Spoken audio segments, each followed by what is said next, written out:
আমি প্রথম যাকে বিবাহ করলাম, দ্বিতীয় বিবাহের পরে প্রথম স্ত্রীর আর কোনো খোঁজ খবর নিলাম না, তাহলে কিন্তু এটা হারাম, এটা বৈধ কোনোভাবেই হবে না। আর এটাই সমাজে আসলে বাস্তবতা। আল্লাহ রাব্বুল আলামিন সূরা নিসার মধ্যে আল্লাহ তাআলা বলেন, ওয়াতুন নিকাহ মাসনা ওয়া সুলাসা ওয়া রুবা। আল্লাহ রাব্বুল আলামিন প্রত্যেকটি পুরুষের জন্য 4টি বিয়া বৈধ করেছেন। তার মধ্যে আল্লাহ রাব্বুল আলামিন মাসনা দিয়ে শুরু করেছেন, অর্থাৎ দ্বিতীয় বিয়া, তৃতীয়, চতুর্থ।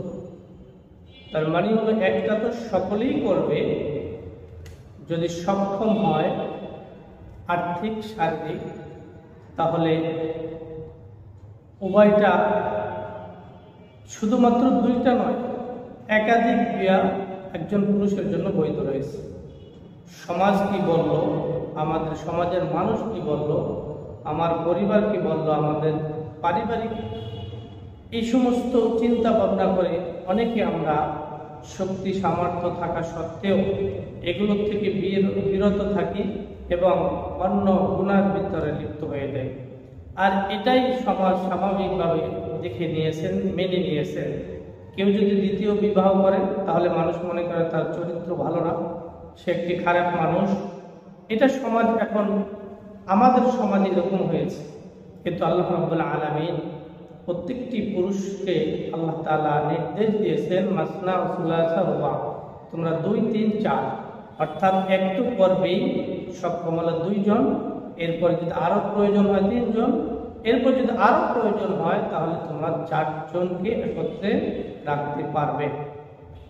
তবে আমাদের মূল বিষয় হলো 4 জন যদি আমাদের বিবি থাকে, অথবা 2 জন বিবি থাকে, 2 জন স্ত্রী, 4 জন স্ত্রী, তাদের ব্যাপারে আমরা কিভাবে মুআমালা করব, বা তাদের সাথে কোন দিক থেকে, কোন অ্যাঙ্গেলে কার দিক তাকাবো, তাদের কি বৈষম্য করব না, এই বিষয়টা লক্ষণীয় বিষয়। রাসূল পাক সাল্লাল্লাহু আলাইহি সাল্লাম তার 11 জন স্ত্রী ছিলেন। সকলকে আল্লাহ রাব্বুল আলামিন সমানভাবে সময় দিয়েছে। আল্লাহ রাসূল সাল্লাল্লাহু আলাইহি সাল্লাম সমানভাবে সময় দিয়েছেন। এরকম যদি বন্টন করে আপনি তাকে যে কাপড় দেবেন, উভয়কে একই কাপড় দেবেন, একজনকে যে কাপড় দেবেন আরেকজনকে সেই কাপড় দেবেন, এরকম যদি সমতা বজায় রেখে আপনি চলতে পারেন বা চালাতে পারেন, তাহলে আপনার জন্য 2টি বিবাহ করা বৈধ। আর যদি এমন হয় 2টি, 3টি, 4টি, সবই বৈধ আপনার জন্য।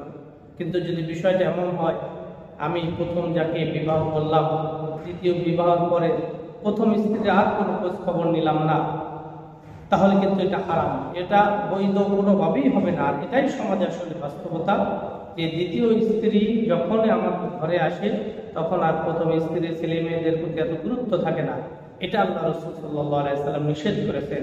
এজন্য আসুন, দ্বিতীয় বিবাহ যদি আমরা কেউ করি বা মন চায়, তাহলে অবশ্যই সেটা শরীরিকভাবে আমরা করব। আর্থিক এবং শারীরিক উভয়টাই সক্ষম হতে হবে। অক্ষম দুটির যে কোনো একটি অক্ষম হলে তাহলে সেটা সম্ভব হবে না, এবং না করাটাই উত্তম, একটা নিয়ে থাকলেই ভালো। যদি আমরা 2টি করি বা 2-এর অধিক করি, তাহলে সকলকে সমানভাবে দেখতে হবে। তা অন্তরের টান যদি কারো প্রতি বেশি থাকে সেটা ভিন্ন বিষয়।